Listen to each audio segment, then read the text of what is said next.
السلام عليكم ورحمة الله وبركاته.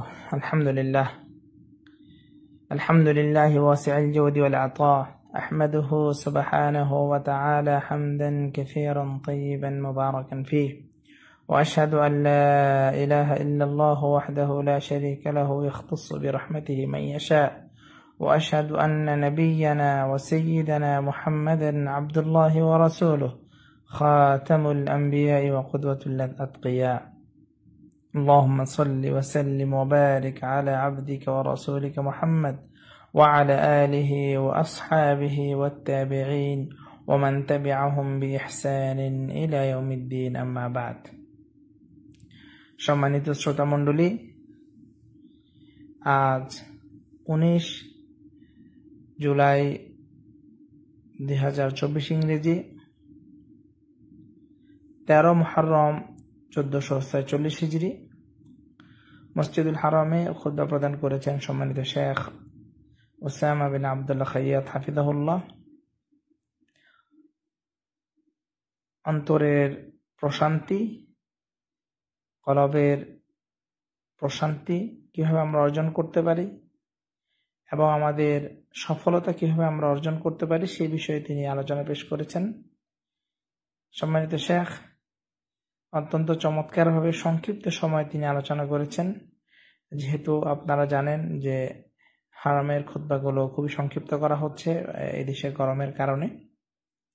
সম্মানিত খতিব সাহেব তিনি তাকওয়ার আয়াত তেলাওয়াত করেছেন, সূরা মায়েদার 35 নম্বর আয়াত। আল্লাহ রাব্বুল আলামিন এখানে বলছেন, ইয়া আইয়ুহাল্লাযীনা আমানুত্তাকুল্লাহ, হে বান্দারা তোমরা আল্লাহকে ভয় করো, ওয়াবতাগু ইলাইহিল ওয়াসিলা, এবং তোমরা তার কাছে ভালো আমলগুলোর মাধ্যমে তার কাছে ক্ষমা চাও, রহমত চাও, জান্নাত কামনা করো। ওয়াজাহিদু ফি সাবিলিহি, এবং তার রাস্তায় তোমরা পরিশ্রম করো, জিহাদ করো, লাআল্লাকুম তুফলিহুন, যাতে তোমরা সফল কাম হতে পারো। আল্লাহ রাব্বুল আলামিন যেন আমাদেরকে তার মুত্তাকি বান্দাদের মধ্যে অন্তর্ভুক্ত করেন, আমাদেরকে যেন তাকওয়াশীল বান্দা বানান, সেই প্রার্থনা করছি, আল্লাহুম্মা আমিন।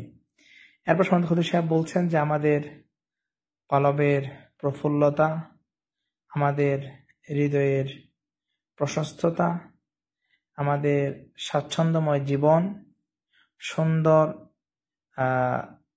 পারিবারিক জীবন, সামাজিক জীবন, সবকিছুর জন্য আমাদের সুন্দর একটি জীবনের জন্য, এবং যেটা আমরা প্রত্যেকেই কামনা করি, তিনি বলছেন যে আমাদের এই সুন্দর জীবন আমরা প্রত্যেকেই কামনা করি, এমন একটি জীবন আল্লাহ রাব্বুল আলামিন আমাদেরকে দান করবেন, এবং এই দান করার জন্য আল্লাহ রাব্বুল আলামিন আমাদেরকে অনেকগুলো মাধ্যম দিয়েছেন।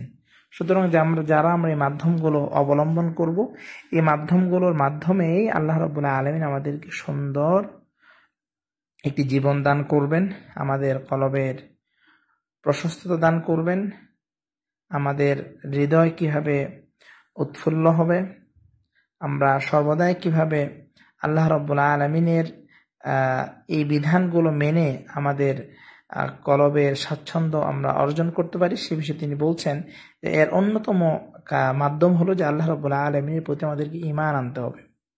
তিনি বলছেন যে যখন আমরা আল্লাহ রাব্বুল আলামিনের প্রতি ঈমান আনবো, আল্লাহ রাব্বুল আলামিনের পরিচয় আমরা জানতে পারবো, তখন আমাদের মানসিক যে অন্ধকার থাকবে, জাহালা, অজ্ঞতা, মূর্খতা, সেটা আমাদের থেকে দূর হয়ে যাবে।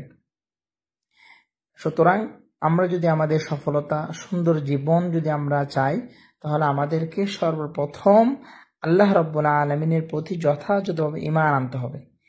যে সকল ব্যক্তি আল্লাহ রাব্বুল আলামিনের প্রতি ঈমান আনেননি, তাদের জীবন সৌন্দর্যময় নয়। তারা বিভিন্ন প্রকার, নানা প্রকার সমস্যা, বিশেষ করে তারা মানসিকভাবে যে বাধাগ্রস্ত, ব্যাধিগ্রস্ত, তারা সর্বদাই মানসিকভাবে ব্যাধিগ্রস্ত রয়েছে, তাদের মানসিক শান্তি নেই, তারা বিভিন্ন প্রকার টেনশন, মানসিক সমস্যার মধ্যে তারা তাদেরকে আলোতিপাত করছে। সেজন্য যদি আমরা পরিপূর্ণ ঈমান আনতে পারি, তাহলে আমাদের জীবন সুন্দর হবে, আমাদের কোনো প্রকারের পেরেশানি থাকবে না, আমরা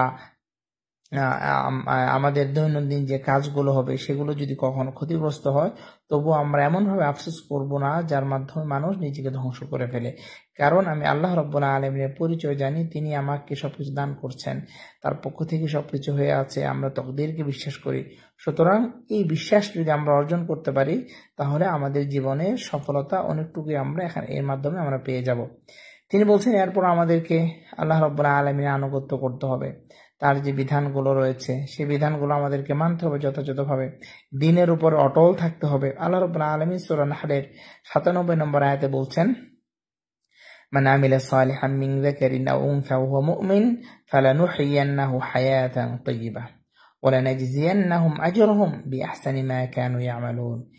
যে সকল নরনারী মুমিন ব্যক্তিরা আল্লাহ রাব্বুল আলামিনের জন্য সৎ কাজ করবে, তাহলে মুমিন ব্যক্তি যখন আল্লাহ রাব্বুল আলামিনের জন্য সৎ কাজ করবে, আল্লাহ রাব্বুল আলামিন বলছেন যে দুনিয়াতে আমি তাদেরকে সুন্দর জীবন দান করব। তাহলে পৃথিবীতে সুন্দর জীবন লাভের অন্যতম উপায় হলো ঈমান থাকতে হবে এবং আমলে সালেহ থাকতে হবে। দেখেন, যদি আমরা আমলে সালেহ এবং ঈমানদার হই, তাহলে আমাদের সমাজে চুরি থাকবে না, ব্যভিচার থাকবে না, অশ্লীলতা থাকবে না, একে অপরের কষ্টদায়ক জিনিস, মানুষ কেউ কাউকে কষ্ট দিবে না, কষ্ট দেওয়ার জিনিস দূরীভূত করে ফেলবে, আমাদের সমাজ সুন্দর থাকবে, বড়দেরকে সম্মান করবে, ছোটদেরকে স্নেহ করবে। তাহলে এই ভালো কাজগুলো আল্লাহ রাব্বুল আলামিন বলছেন যে তোমরা যদি এগুলো করো, তাহলে আমি তোমাদের জীবনকে সুন্দর করে দিব। সুন্দর একটি জীবন পাওয়ার জন্য ইসলামের বিধান আমাদেরকে মানতে হবে। শুধু সেটাই না, দুনিয়াতেই দিবে তা না, আল্লাহ রাব্বুল আলামিন বলছেন যে তোমাদেরকে তোমরা যে আমল করেছো তার বিনিময়ে তোমাদেরকে আখিরাতেও দান করবো। সুবহানাল্লাহ। সুতরাং আমরা আজ কত চেষ্টা করছি আমাদের সোসাইটিগুলো যেন সুন্দর হয়। আমরা চাই আমাদের সন্তানগুলো ভালো হোক, আমাদের সামাজিক ব্যবস্থা ভালো হোক, আমাদের রাষ্ট্রীয় নীতিগুলো ভালো হোক, আমাদের বিচার ব্যবস্থা ভালো হোক, অর্থনৈতিক প্রবৃদ্ধি হোক। এসবগুলোর জন্যই আমাদেরকে আমলে সালেহ করতে হবে, কারণ এসবগুলোই হলো আমাদের সুন্দর জীবনের এক একটি মাধ্যম। আর এই মাধ্যমগুলো আল্লাহ রাব্বুল আলামিন সুন্দর করে দিবেন যদি আমরা আমলে সালেহ করি। তার মধ্যে অন্যতম হলো আমাদেরকে সালাত আদায় করতে হবে, আল্লাহ রাব্বুল আলামিনের আহকাম মেনে চলতে হবে, সুদ থেকে দূরে থাকতে হবে, মানুষকে কষ্ট দেওয়া যাবে না, হত্যা মারামারি হানাহানি থেকে দূরে থাকতে হবে। এরপর সমাজের খতিব সাহেব বলছেন যে সুন্দর জীবনের অন্যতম একটি মাধ্যম হলো যে আমাদের আখলাকগুলো সুন্দর করতে হবে। আমি চাই মানুষ আমার সাথে ভালো আচরণ করুক, কিন্তু আমি মানুষের সাথে ভালো আচরণ করি না, তো সেটা কাম্য নয়। প্রতিটা মানুষ, প্রতিটা মুসলিম, প্রতিটা ব্যক্তি অপর ভাইয়ের সাথে সুন্দর আচরণ করবে, সুন্দরভাবে কথা বলবে, তার মঙ্গল কামনা করবে, সৎ কাজের আদেশ দিবে, অসৎ কাজ থেকে নিষেধ করবে, ইলম শিখাবে, মানুষদেরকে সঠিক ইলম দাওয়াত দিবে। এর মাধ্যমে আমাদের অন্তরগুলো সুন্দর হবে, আমরা স্বাচ্ছন্দ্যময় জীবন আমরা অর্জন করতে পারবো। এরপর সমাজ খতিব সাহেব বলছেন যে যার মাধ্যমে আমাদের সফলতা আসবে, আমাদের সৌভাগ্য আমরা অর্জন করতে পারবো, এর অন্যতম একটি কারণ হলো যে আমাদের আখলাকগুলোকে সুন্দর করা। আমাদের হিংসা, বিদ্বেষ, আমরা সাধারণভাবে মানুষের পরনিন্দা করে থাকি, হিংসা করে থাকি, কেউ একটু ভালো কিছু পেলে আমরা অনেক হিংসা করি। তিনি বলছেন এই হিংসা থেকে আমাদেরকে বিরত থাকতে হবে, এই হিংসা মানুষকে ধ্বংস করে দেয়। তিনি বলছেন যে এই হিংসা থেকে যদি আমরা আমাদেরকে দূরে সরিয়ে রাখতে পারি, তাহলে আমরা অনেকাংশেই আমরা মানসিকভাবে অনেক প্রশান্তি অর্জন করতে পারবো। কেউ ভালো কিছু করেছে, কেউ ভালো রেজাল্ট করেছে, কেউ দুনিয়াতে ভালো কিছু অর্জন করেছে, ব্যবসা বাণিজ্য ভালো হয়েছে, আমরা যদি হিংসাটা না করি ওই সকল ব্যক্তিদের প্রতি, তাহলে আমরা মানসিকভাবে অনেক ভালো থাকবো। আল্লাহ রাসূল সাল্লাল্লাহু আলাইহি ওয়াসাল্লাম বলেছেন এই বিষয়ে যে লা তাবাগাদু ওয়া লা তাহাসাদু ওয়া লা তাদাবারু ওয়া কুনু ইবাদাল্লাহি ইখওয়ানা। এগুলো বর্তমান যে মোটিভেশনালি যে কাজগুলো হচ্ছে, তারা যদি ইসলামকে যদি সেখানে তাদের সামনে উপস্থাপন করতো কত না সুন্দর হতো। রাসূল সাল্লাল্লাহু আলাইহি ওয়াসাল্লামের যে কথাগুলো আল্লাহ রাব্বুল আলামিনের পক্ষ থেকে সেগুলো এসেছে, প্রতিটা কথা আমাদের জীবনের জন্য যথেষ্ট। আপনি যে কোনো একটা হাদিস যদি আপনি দেখেন, সেই একটা হাদিস যদি আপনি পালন করেন, তাহলে সবগুলো হাদিস আপনার পালন করা হয়ে যাচ্ছে। লা তাবাগাদু, আমরা যে এক অপরের সাথে ঝগড়া করছি, বিবাদ করছি, রাগারাগি করছি, রাসূল বলছে এটা করো না। তাহলে এর মাধ্যমে আমাদের সুন্দর জীবন পাবো, আমাদের শত্রু কমবে। অথচ আজকে একটা লেখক যদি কেউ বলে যে তোমরা রাগ করো না, বিজয় হয়ে যাবে, তাদের কথাগুলো কিভাবে প্রচার করা হচ্ছে? তো রাসূল সাল্লাল্লাহু আলাইহি ওয়াসাল্লাম বলেছেন, কোরআনে কারীমের মধ্যে এসব বিষয়ে বলা হয়েছে। রাসূল সাল্লাল্লাহু আলাইহি ওয়াসাল্লাম বলেছেন, লা তাবাগাদু, একে অপরের সাথে ঝগড়া বা বিভেদ, হিংসা করা, মারামারি করা, এগুলো করিও না। ওয়ালা তাহাসাদু, হিংসা করো না। ওয়ালা তাদাবারু, একে অপরের পিছনে লেগে যাও না। শুধু শুধু একজন মানুষ ভালো করেছে তার পিছনে লাগবে, তাকে কিভাবে তার সেই উপর থেকে তাকে নামানো যায় সেই চিন্তা থাকবে। বরং আমাদেরকে এক ভাইয়ের মতো থাকতে হবে, যেমন ভাই ভাইয়ের প্রতি হিংসা করো না, যারা সঠিক ভাই তা এই ধরনের থাকতে হবে। এরপর তিনি বলছেন, ওয়ালা ইয়াহিল্লু লিমুসলিমিন আন ইয়াহজুরা আখাহু ফাওকা সালাসাতি আইয়াম, এক মুসলিম ভাই অপর মুসলিম ভাইয়ের সাথে 3 দিন পর্যন্ত তার সাথে কথা না বলে থাকা যাবে, এরপর যাবে না, অর্থাৎ তাকে ছেড়ে দেওয়া যাবে না, তার সাথে সুন্দর আচরণ করতে হবে মুসলিম ভাইয়ের সাথে। এর মাধ্যমে আপনার এই পৃথিবীর জীবন আপনার সৌন্দর্য হবে, আপনার কলবের মধ্যে শান্তি আসবে, প্রফুল্লতা আসবে। রাসূলুল্লাহ সাল্লাল্লাহু আলাইহি ওয়াসাল্লাম বলেছেন যে গীবত করা যাবে, এটা হারাম।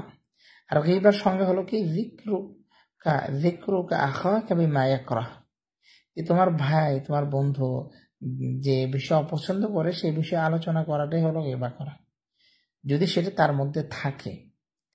অর্থাৎ একজন ব্যক্তির মাঝে একটা ত্রুটি আছে, এই ত্রুটি নিয়ে আপনি আলোচনা করতে পারবেন না, এটি হলো ইসলাম।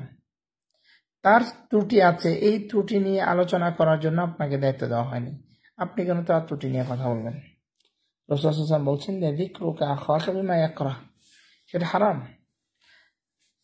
আর বলছেন, ইন কানা ফিহি বিমা তাকুল ফাকাদ ইগতাবতাহু ওয়া ইন লাম ইয়াকুন ফিহি বিমা তাকুল ফাকাদ বাহাত্তাহু, মুসলিমের হাদিস। যদি সেটা তার মধ্যে না থাকে তাহলে তো তুমি তাকে অপবাদ দিলে, তার বিষয় আরো ভয়াবহ। সুতরাং আল্লাহ রাসূল সাল্লাল্লাহু আলাইহি ওয়াসাল্লাম বলেছেন যে লা ইয়াদখুলুল জান্নাতা নাম্মাম, যারা মানুষের এই যে ত্রুটিগুলো খুঁজে খুঁজে বেড়ায়, মানুষের দোষগুলো মানুষকে যে বলে এবং বিভিন্ন প্রকারের সমস্যা তৈরি করে, সকল ব্যক্তিরা জান্নাতে যাবে না। কারণ তারা মানুষের মধ্যে এই যে ত্রুটিগুলো একজনের কথা অপরজনকে গিয়ে লাগায়, তাদের মধ্যে সম্পর্ক নষ্ট করে দেয়, এই সকল ব্যক্তি জান্নাতে যাবে না, কখনোই যাবে না। আল্লাহ রাসূল সাল্লাল্লাহু আলাইহি ওয়াসাল্লাম জান্নাতে যাবে না, এরা জাহান্নামে যাবে। এরপর তাদেরকে আল্লাহ রাব্বুল আলামিন সেখান থেকে শুদ্ধ করে তারপরে জান্নাত দিবেন, যদি তারা মুসলিম হয়। অপর হাদিসের মধ্যে রয়েছে, রাসূলুল্লাহ সাল্লাল্লাহু আলাইহি ওয়াসাল্লামের কাছে কিছু সাহাবী বিভিন্ন সাহাবীদের বিষয়ে বলতেন, তখন রাসূল সাল্লাল্লাহু আলাইহি ওয়াসাল্লাম বলছেন, লা ইয়াবলুগুনি আহাদুম মিন আসহাবি শাইআ, তো আমাদের সাহাবাদের কোনো ত্রুটি আমার কাছে এসে বলবে না তোমরা। ফাইন্নী উহিব্বু আন উখরিজা ইলাইকুম ওয়া আনা সালিমুস সাদর, তিনি বলছেন আমি তোমাদের কাছ থেকে যখন বের হয়ে যাই বা আমার যখন মৃত্যু হবে, আমি চাই যে আমার কলবটা সুন্দর হোক, সালিমুস সাদর হোক। সুবহানাল্লাহি ওয়া বিহামদিহি। সুতরাং হে সম্মানিত ভাইয়েরা, আপনারা আপনাদের এই যে অন্তর, এই যে কলব, এই কলবটাকে একটু সুন্দর করুন, একটু পরিচ্ছন্ন করুন। কলবের মধ্যে হিংসা, বিদ্বেষ, সর্বদাই অপরের প্রতি ঘৃণা, এগুলো ছেড়ে দিন। এগুলো যদি আপনি ছেড়ে দিতে পারেন তাহলে আপনি এই পৃথিবীতে সুন্দর সফলকাম মানুষ হবেন, আপনার জীবন সুন্দর হবে, আপনি সবসময় খুশি অনুভব করবেন, আপনি সবসময় আনন্দিত থাকবেন। আর যদি এগুলো আপনার মনের মধ্যে এই ময়লাগুলো নিয়ে যদি চেপে রাখেন তাহলে আপনি এই দুনিয়াটা আপনার জন্য অনেক কঠিন হবে। সুতরাং সমাজ খতিব সাহেব এই বিষয়ে তিনি বলছেন যে আমাদের এই কলবটাকে, আমাদের অন্তরটাকে সুন্দর করতে হবে। মানুষের প্রতি ঘৃণা, মানুষের প্রতি খারাপ ধারণা, মানুষকে তুচ্ছ তাচ্ছিল্য করে, এগুলো থেকে আমাদেরকে বেঁচে থাকতে হবে। আর এটা এমন একটি ব্যাধি, এই হিংসা, এর মধ্যে মানুষ তার নিজেকে ধ্বংস করে, সমাজকে ধ্বংস করে, সে কলুষিত করে, সুন্দর সমাজ আর হয়ে ওঠে না। তিনি বলছেন যে লা ইয়াজতামিউ মা'আল ঈমান ফি কলব মুমিন আবাদান, যে এই হিংসা একজন মুমিনের কলবের সাথে কখনোই এক হতে পারে না। রাসূলুল্লাহ সাল্লাল্লাহু আলাইহি ওয়াসাল্লাম হাদিস তিনি উল্লেখ করেছেন, লা ইয়াজতামিআন ফি কলবি আবদিন আল ঈমান ওয়াল হাসাদ, যে একজন মুমিনের কলবে ঈমান এবং হাসাদ একত্রিত হতে পারে না। এটা মানুষকে ধ্বংস করে দেয়, সামাজিক ব্যবস্থাকে নোংরা করে দেয়, তার কলবকে নোংরা করে দেয়, ময়লাযুক্ত করে। তিনি বলছেন যে আমাদের এটা থেকে বিরত থাকতে হবে। আল্লাহ রাব্বুল আলামিনের দিকে আমাদেরকে ধাবিত হতে হবে, ইবাদত করতে হবে এবং সর্বদা আল্লাহ রাব্বুল আলামিনের সাহায্য সহযোগিতা চাইতে হবে। আর যিনি আল্লাহ রাব্বুল আলামিনের সাথে সম্পর্ক করবে তার কোনো প্রকারের চিন্তা, তার কোনো প্রকারের অশান্তি থাকবে না। আল্লাহ রাব্বুল আলামিন তার সব কিছু দূর করে দিবেন। সমাজ শ্রোতা মণ্ডলী, সমাজ খতিব সাহেব যে বিষয়ে আলোচনা করেছেন তা হলো যে আমরা বান্দা আমাদের কলবকে সুন্দর করার জন্য, আমাদের জীবনকে সুন্দর করার জন্য, আমাদের একটি স্বাচ্ছন্দ্যময় জীবন পাওয়ার জন্য আমাদের কলবকে সুন্দর করতে হবে। মানুষের সাথে সম্পর্ক ভালো রাখতে হবে, মানুষকে ক্ষমা করা শিখতে হবে। আমরা হিংসা, বিদ্বেষ, মারামারি, ফাসাদ এগুলো থেকে আমাদেরকে দূরে থাকতে হবে। তাহলে আমরা যদি আমলে সালেহ করি তাহলে আল্লাহ রাব্বুল আলামিন আমাদের এই পৃথিবীতে সুন্দর জীবন দান করবেন। সুবহানাল্লাহি ওয়া বিহামদিহি। তাহলে আমাদেরকে ঈমান আনতে হবে, আমলে সালেহ করতে হবে, সুন্দর আখলাক আমাদেরকে অর্জন করতে হবে। আল্লাহ রাব্বুল আলামিন আমাদেরকে দান করুক।